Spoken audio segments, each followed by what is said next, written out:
حضور اکرم صلی اللہ علیہ وآلہ وسلم کی پیدائش سے صرف 55 دن پہلے یمن کا بادشاہ ابرہ ہاتھیوں کی فوج لے کر کعبہ ڈھانے کے لیے مکہ پر حملہ آور ہوا تھا۔ اس کا سبب یہ تھا کہ ابرہ نے یمن کے دارالسلطنت صنعا میں ایک بہت ہی شاندار اور عالی شان گرجا گھر بنایا اور یہ کوشش کرنے لگا کہ عرب کے لوگ بجائے خانہ کعبہ کے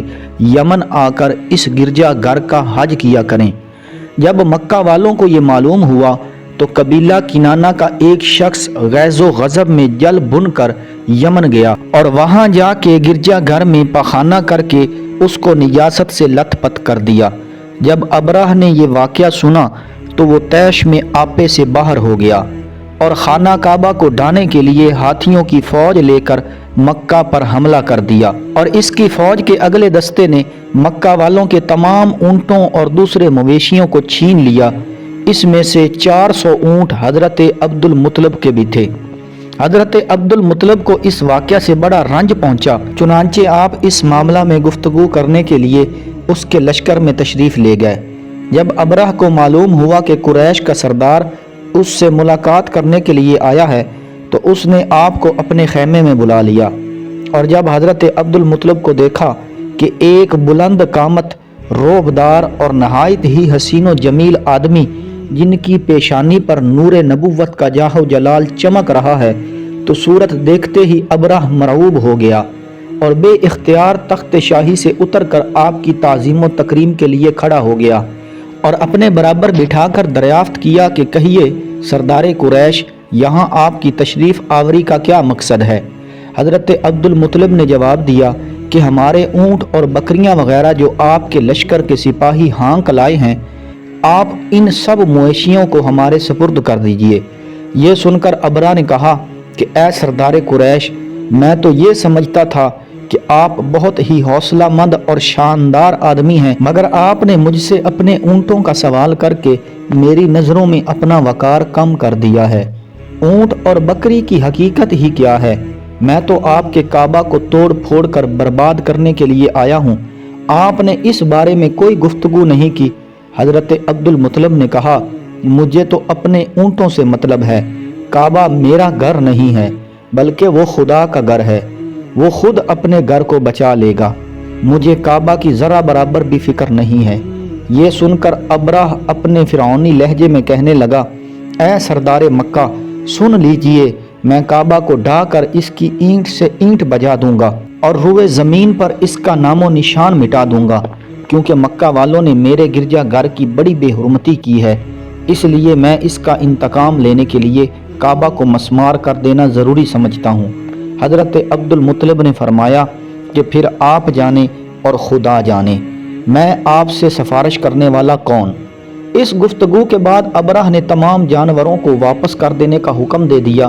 اور حضرت عبد المطلب تمام اونٹوں اور بکریوں کو ساتھ لے کر اپنے گھر چلے آئے اور مکہ والوں سے فرمایا کہ تم لوگ اپنے اپنے مال مویشیوں کو لے کر مکہ سے باہر نکل جاؤ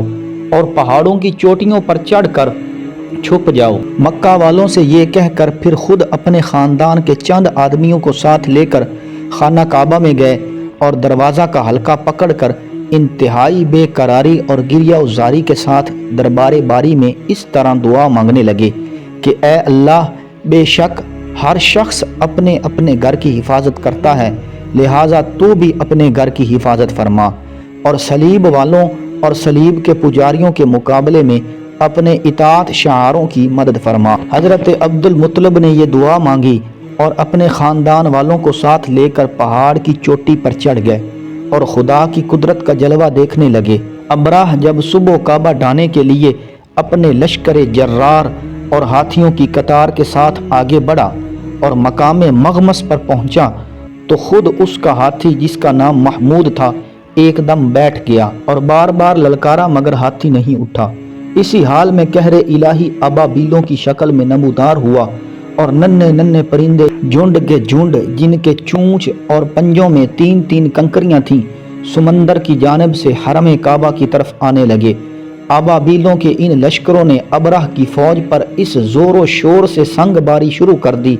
کہ آن کی آن میں ابرہ کے لشکر اور اس کے ہاتھیوں کے پرخچے اڑ گئے۔ ابابیلوں کی سنگ باری رب ذوالجلال کے قہر و غضب کی ایسی مار تھی، جب کوئی کنکری کسی ہاتھی سوار کے سر پر پڑتی تو وہ اس آدمی کے بدن کو چھیدتی ہوئی ہاتھی کے بدن سے بھی پار ہو جاتی۔ ابرہ کی فوج کا ایک آدمی بھی زندہ نہ بچ سکا، اور سب کے سب ابرہ اور اس کے ہاتھیوں سمیت اس طرح ہلاک و برباد ہو گئے کہ ان کے جسموں کی بوٹیاں ٹکڑے ٹکڑے ہو کر زمین میں بکھر گئیں۔ قرآن پاک میں سورہ فیل میں خداوند قدوس نے اس واقعہ کا ذکر کرتے ہوئے ارشاد فرمایا کہ اے محبوب، کیا آپ نے نہ دیکھا کہ آپ کے رب نے ان ہاتھی والوں کا کیا حال کر ڈالا؟ جب ابرہ اور اس کے لشکروں کا یہ انجام ہوا تو حضرت عبد المطلب پہاڑ سے نیچے اترے اور خدا کا شکر ادا کیا۔ ان کی اس کرامت کا دور دور تک چرچا ہو گیا اور تمام اہل عرب ان کو ایک بزرگ کی حیثیت سے قابل احترام سمجھنے لگے۔